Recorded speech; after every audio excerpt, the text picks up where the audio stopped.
So now I'm going to introduce you to two terms that we have to discuss if we're going to talk about social stratification or social class inequality, and that's capitalism versus socialism.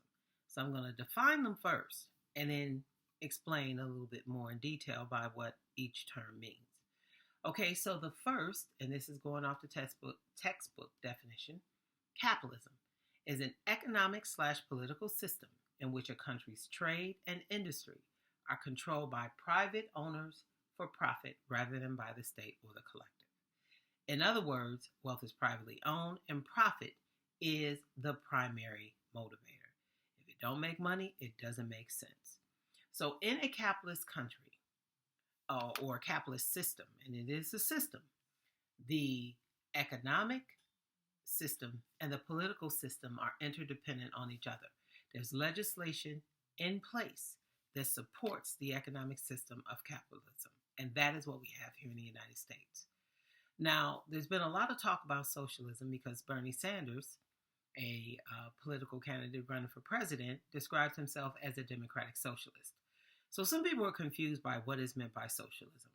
But socialism has various variations, but an overview or broad definition of socialism is as follows. It is a political economic theory.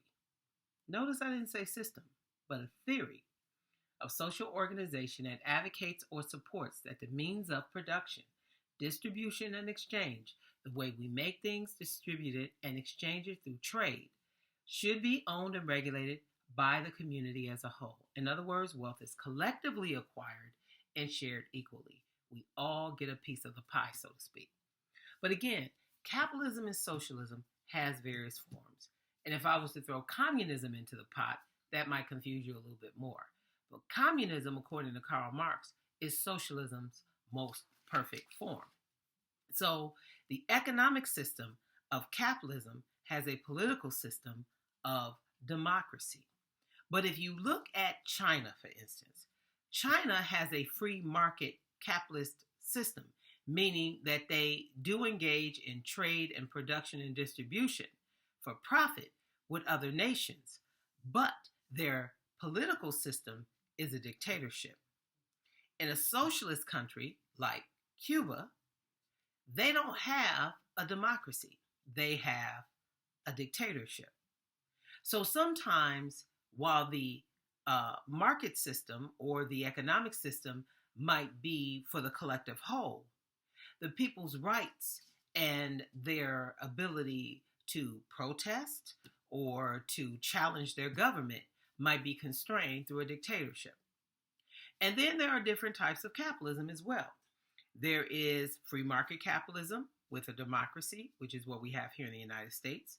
And then there's state-directed capitalism, which is what they have in China, where the government directs how capitalism takes place because they control the people through a dictatorship.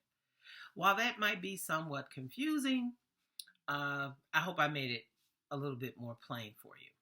But for the sake of simplicity, just understand the difference between socialism and capitalism being that in a socialist system, wealth is collectively owned by the whole and is distributed equally among its citizens. In a purely capitalist system, wealth is privately owned, profit is the primary motivator, and the means of production are owned by individuals and corporations to produce for the whole, but that profit is primarily commandeered by the people that own the means of production.